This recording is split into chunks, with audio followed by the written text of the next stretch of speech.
Уважаеми зрители, здравейте! С удоволствие казвам за пореден път добър вечер и добре дошли в Бургас на лидера на БСП, президента на партия на Европейски социалисти Сергей Станишев, господин Станишев. Добре сте дошли в Морския ни град. В края на януари, когато беше и Бургаската общинска партийна конференция, с вас проведахме, мисля, един съдържателен, интересен разговор и така остана едно обещание във времето да поговорим по-специално и по-конкретно за темата, която всъщност според мен вълнува или трябва да вълнува голяма част от българите, предстоящите европейски избори, темата за България в Европа, Европа за България, за правата и отговорност на българина и на България като членове на Европейския съюз, за запазване идентичността и интересите на нашата държава. Също много важен момент в тези взаимоотношения. Започнем от там, 7 години вече, членство на България в Европейския съюз. Как мислите? По-близка или по-далечна Европа след тези 7 години до нас? Определено по-близка. Ние сме в Европа, но наред с това по-трудна. Защото за всички нас стана ясно, че Европейският съюз дава възможности и на хората, и на държавата ни, но тези възможности не са автоматични и не се дават на готово. И ние все още се учим, вика сме в училището, за това как в Европейския съюз да отстояваме наш интерес, как да намираме съюзници и партньори, които да ни подкрепят. Защото в крайна сметка става дума за един съюз от 28 нации, 28 държави, всяка със своя история, традиции, икономика, интереси. И баланса между тях никак не е лесен. За да можем да отстояваме нашия интерес, трябва няколко неща. Първо да го формулираме ясно. Получава ли се това ясно говорене, ясната позиция на България? Чува ли се ясния глас на България? Понякога да, понякога не. Зависи кой го изразява. Има български политици и държавници, точно последните 4 години, които гледаха на Европа като на началник. Те така си го и казваха. Никога да кажат от Брюксел, го правим. Ама дали това е добре за България? Няма значение. И това навреди на България. Освен това, трябва да имаш самочувствие и знание, за да можеш да кажеш понякога не. Да кажеш, чакайте малко.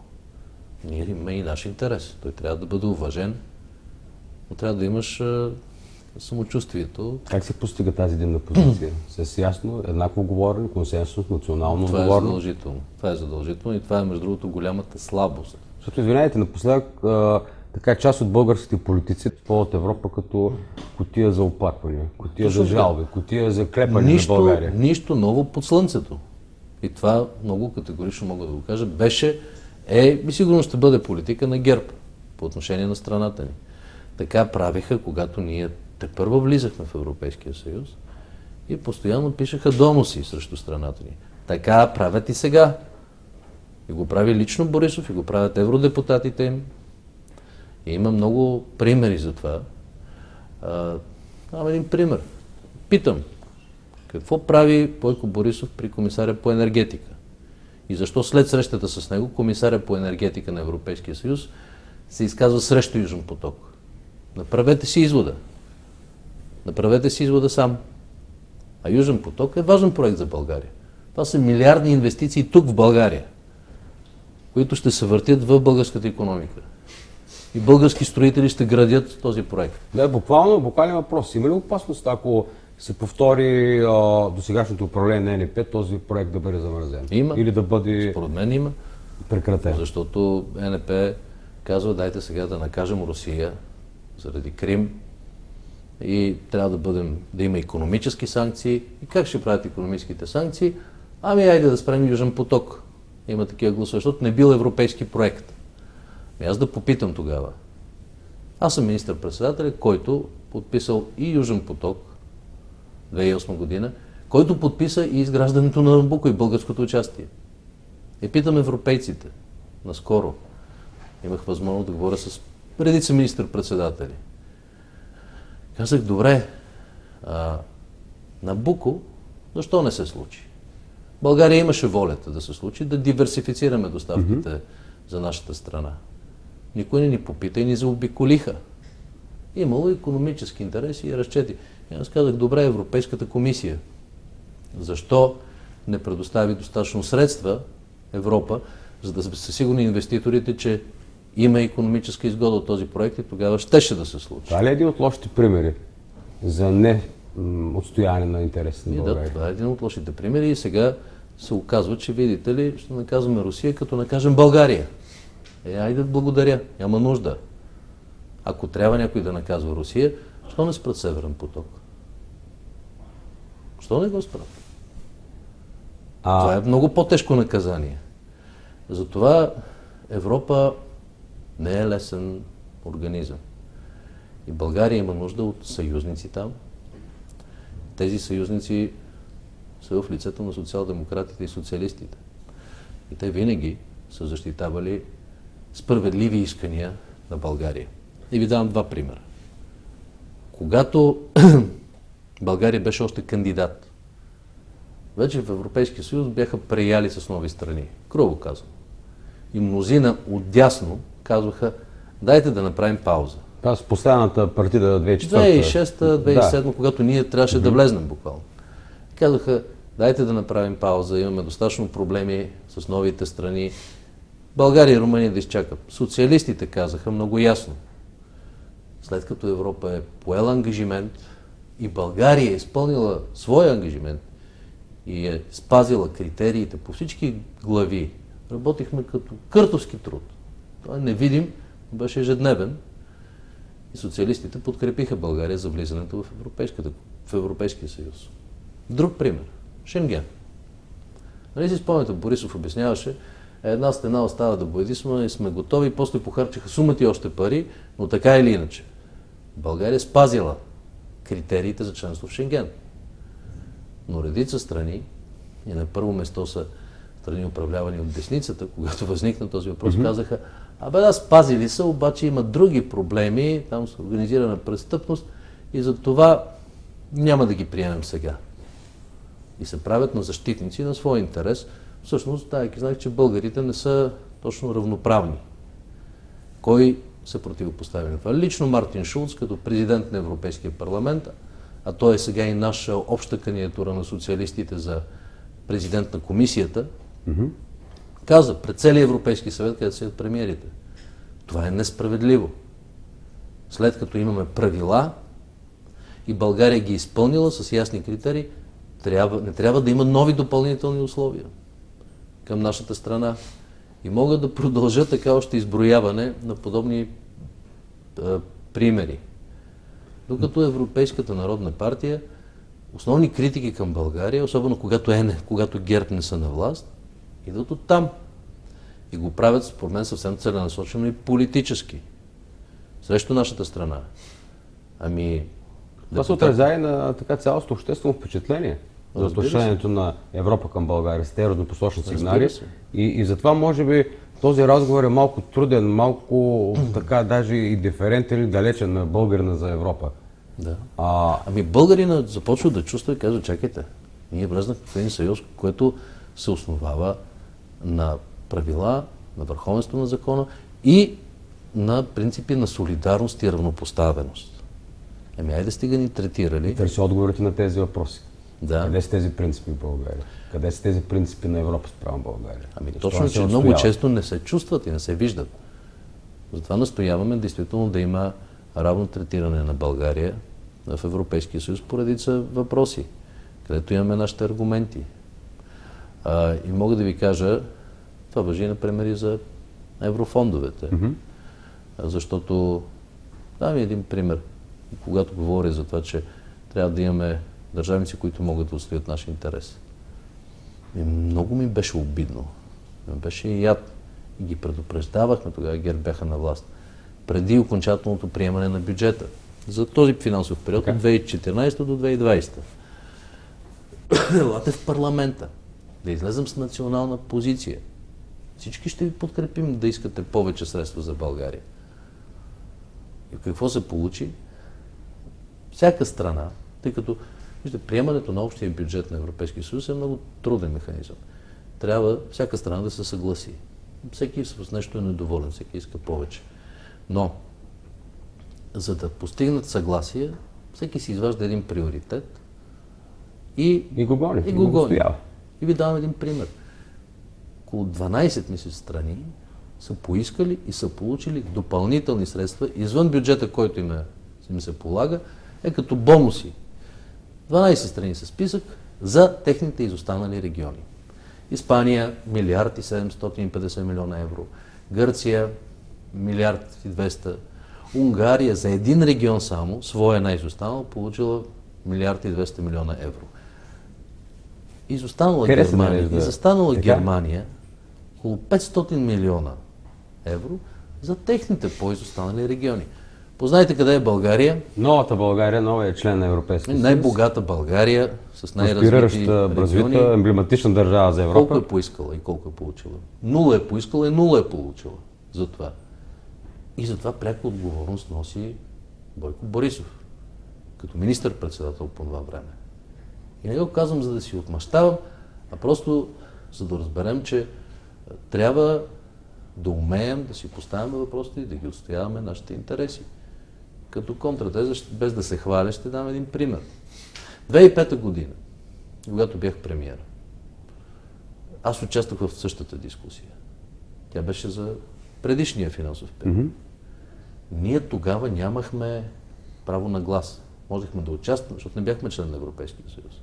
Да участваме в заседанието на Европейския съвет, да си кажем мнението, но то нямаше блокираща въздействие или квота, и вето. Ние нямахме глас, реално. Бяхме наблюдател. Но тогава аз казах, това, което се предвижда като компенсация за закриването, предсрочното на блоковете на АЕЦ Козлодуй, не е справедливо. За България бяха планирани пари само до 2009 година. А за Словакия и Литва, които бяха член на Европейския съюз, се предвиждаха пари до 2013. Целият период се покриваше. И аз казах, това не е справедливо към България, това не е европейско, това не е солидарно. Ако не бях поставил този въпрос и той не беше записан като позиция на България и казах, 2007 година, когато преглеждаме изпълнението на бюджета, ние, като страна член вече, ще поставим въпроса и ще искаме преразглеждане на това решение. Тъй като го поставих, то е записано като официална позиция на България, това ни даде възможност 2008 година да поискаме да влезем в преговори с Европейската комисия и България да получи допълнително около 340 милиона евро. Е така от едни думи. Но това са примери, които или малко се знаят, или не се малко говори се за тях, да. Или има умисъл от това да не се рекламират или да не се знаят от широки обществено настроение и слови. Кому е нужно това? Защо пак отново трябва така да затварим очи пред фактите? Не става въпрос в момента да се прави реклама или по някакъв начин да се тупим по гърдите, но това са красноречиви документални резултати. Това е факт. Това е факт. Това не е интересно сигурно. Няма скандал в него. Няма скандал. Добре. Някой си е свършил работата. А този обществен разговор, който предстои, защото според мен тази кампания, това е един обществен разговор, един диалог за Европа. Фактите са ясни. Все още сме на дъното, бедни, с цени, които няма как да удовлетворим като доходи, с тежки проблеми социални, проблеми с здравеопазването, изключително жестоки проблеми с младежката безработица. Въобще, където се обърне България, от всякъде кипи от проблеми. Първо. Как да го преведем това нещо обаче на хората сега? Ето, президента на партия на Европейски социалисти, лидер на БСП, с огромни отговорности и в България. Дефиницията е ясна. Ще започна отзад напред. Да, дефиницията е ясна. Нали, вашата цел е да не се върне ГЕРБ. Или ГЕРБ да ни победи на тези избори. Нашата цел е България да се измъкне от тези 4 години, които смазаха бизнес, които бяха години на рекет от държавата, на политизация, на омраза, на сриване на икономиката и на социален геноцид. Но аз ще започна отзад напред. Вие последното, което казахте, беше за младежката безработица. Преди 2 години, аз като лидер на европейските социалисти казах, започваме кампания във всички 28 страни срещу младежката безработица с конкретна идея Европейския съюз да задели средства за програми за младежка заетост, които да дадат възможност на много млади хора, които са без работа, да получат работа за определен период, субсидирана от Европейския съюз, или да получат квалификация, която ги да ги направи по-конкурентоспособни. Когато започнахме, мнозина смятаха, че това е утопия. Така, говорим си. Да, говорим си. 2 години по-късно това е факт. Това е факт благодарение на кампанията на ПЕС, позицията и подкрепата на социалистите и демократите в Европейския парламент и позицията и подкрепата на социалистите премиери. Те са вече 12. Бяха 3 преди 2 години, 3. Сега са 12. Заварихте ги, като стъпихте бяха като 3 президент премиери на от ПЕС. нашето семейство. В момента ги умножихте по 4. Да, това разбира се не е мой принос основно. Не говорим за проста Да, математика, принос на говорим апарат. за в Това момента е реална факт. ситуация в Европа. Реален факт. И ако те не бяха в наша координация излезнали заедно и казали, да, това е приоритет номер 1 и трябва да се заделят пари, при обсъждането на този бюджет нямаше да ги има тези пари. А сега, от януари тази година, са заделени 6 милиарда евро за програми за младежка заетост в страните с по-висока младежка безработица. Това засяга и България. Практически цялата територия на България. И на нас се полагат 100 милиона. Което също сигурно не е достатъчно. Да.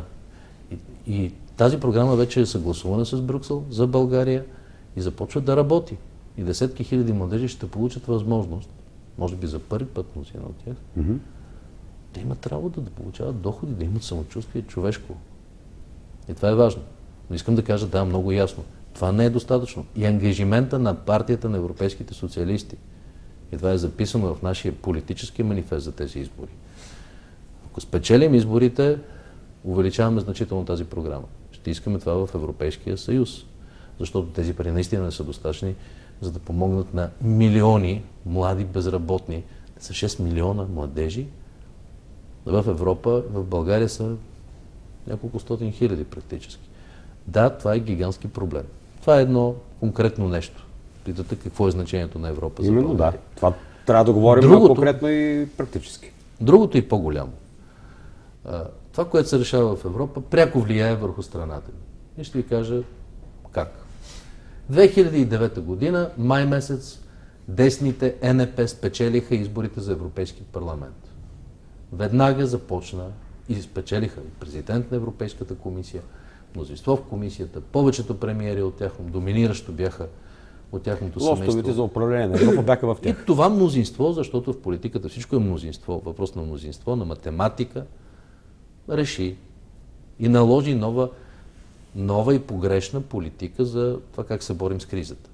Те казаха, истинският проблем не е финансовия капитал, че не създадоха едни балони, една изкуствена виртуална икономика и не обслужваха реалната, а това, че държавите харчат много. И това най-вече харчат много социални разходи.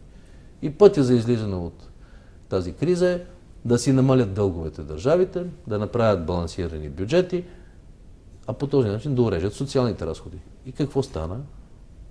И на всяко правителство в България, в Европа това се налагаше като задължение. Минимални бюджетни дефицити, отличници. Да, но в България това стана и доброволно. Симеон Дянков, любимеца на Борисов, неговия любим министър, слънчицето му, който определяше истинската политика, а не просто ходеше да реже лентички, той каза, тази година, 2009, ще имаме нулев бюджетен дефицит. Какво направи? Спря да плаща на фирмите. Създаде една топка от задлъжнялост, снежна топка, която погази съдби, човешки, на десетки, стотици хиляди българи, защото безработицата като следствие нарасна неимоверно, защото фалираха маса фирми. То държавата като не плаща, какво да очакваш? Спряха да плащат и ДДС на време и всичко останало. Знаете го, преживяли сме го. Другото, за да докара бюджетен баланс, казва ми, каквото не се събира в този бюджет, режем. Режат жива плът. Социални системи. На пенсионерите им замразиха, на майките им замразиха, на хората с увреждания им замразиха парите. На всеки. Не само замразиха, отнеха права. Пред Европа показваме отлични резултати на хартия. Това е, че дясна Европа в техните картинки липсва едно нещо. Човека. Човешкото лице къде е? Вие, неговите проблеми, вашите зрители, няма неговия значение. статус, Макрокартинката, щом е добра, семейство добре ли е, как е? да се оправят. Става му да не им създаваме проблеми. Социалистите имат друго мислене. И на тези избори, които предстоят, има реален шанс, наистина за първи път от много години, социалистите да надделеят, да имат повече евродепутати, да излъчат, това е първо за първи път в Европейския съюз, президент на Европейската комисия Мартин Шулц и да започне нова политика. Каква ще е тая политика? Политика на човешко лице? Политика, социална? Политика, която обозрима? поставя на първо место като европейски проблем безработицата. Това е приоритет номер 1 в манифеста на НП. И знаете ли кое е интересно, за да могат хората да сравнят? В манифеста на НП за безработицата изобщо не се говори. Това не е проблем. Те казват, пазарите, като видят стабилност на бюджетите, ще почнат да работят и ще създават и работни места. Не става. Видяхме го 5 години. И тук в България, и в Европа. И още нещо. Това, което се случва в България, много силно се влияе от Европа. Не искам да кажа откровено. Виждате, че правителството на Пламен Орешарски от първия ден започна с социален пакет. Енергийни помощи за майки, които отглеждат малки деца, за първокласници, за пенсионери, за практически всички, които имат нужда от подкрепа, които не могат да се справят сами. От първия ден каза, този път вече държавата ще плаща на бизнеса. Мисля, че за първи път в началото тази година държавата е започна на чисто, да. На чисто с бизнес. В общи линии, да, на чисто, с изключение на там, където вървят ревизии по отношение на ДДС-то, връщането на ДДС. И това беше направено. И за да продължи, е много важно от Брюксел да не духа вятърът на замразяването, който казва, не ни интересува дали ти загива бизнеса или се увеличава безработицата, ама ти трябва жив или мъртъв да докараш бюджетния си баланс и никакви тези разходи там, това, че ти убива реалната икономика, не ни интересува. Това е неприемливо за нас, социалистите в Европа и в България. И правителството също така трябва да получи подкрепа, за да продължи още по-решително с тази политика на съживяване на икономиката. Защото всички разбираме, че за да има сила правителството, трябва БСП да получи добър резултат на изборите. Иначе Борисов вече е заявил какъв е сценарий. Той казва, това е спорта, една междинна контрола. Да, междинна контрола, това е много по-важно. Тези избори са натоварени с много повече очакване и съдържание. И той казва, господин Борисов, бием ли на евроизборите, сваляме Орешарски, идваме на власт, аз съм премиер, Цветанов отново е във властта. И аз ви питам вас и вашите зрители, искате ли това да се върне? Защото това е реалната алтернатива на тези избори. То няма друго. Състезанието, битката е тук няма трета ГЕРБ, БСП. Така е. Всичко останало е гарнитура, ако щете, или някакви партии, които се опитват да се докажат с оглед на следващите избори, за да покажат, че ги има, да се настанят някъде и да започнат да търгуват. Да започнат да търгуват. Изходно, изчакващи. Алтернативните са две. Дясна политика на НП и на ГЕРБ тук в България в безумните им измерения и форми, и социална ангажирана политика и политика в подкрепа на бизнеса и нормализация на държавата. Вижте, никой не може да отрече, че започна да се диша по-свободно. Въздуха се избистри. Да. Страха започва да изчезва, въпреки че още го има, защото много хора, това число и бизнесмени, аз казвам, добре, как е, разкажете ми, как е икономическата ситуация, съживява ли се живота? Повечето казват, да, има раздвижване, има създаване на работни места за първите 3 месеца. 60 000 нови работни места са разкрити от бизнеса. Това не е моя статистика. Това е национална статистика, която стъпва на факти. Но това не е достатъчно. Казвам, защо не вложите повече средства? И те казват, ако онези се върнат, страх ги е. Страх лозе пази, българ не е казва. Страх ги е. Трябва страха да го разсеем. Това как е важно. се случва? Чрез гласуване. Чрез гласуване. Да, и то подкрепа на тези, които са единствени, които могат да продължат този процес на оздравяване на държавата. Защото наистина ужасно ме боли да видя в какво се превърна нашата държава за последните 4 години. Тя никога не е била перфектна. С много наши кусури, изкривявания, несъвършенства, но това безобразие, този грабеж, тази арогантност, не бива да се повтарят. За мен това е мисия. Аз не водя бих казал да влизам в Европарламента, защото съм казал, че не го правя за това воденето на листата на БСП, за да покажа на много хора, които смятат, че тези избори не са толкова важни, че са важни. И го водя за това да дадем шанс на промяната. Вие казахте също.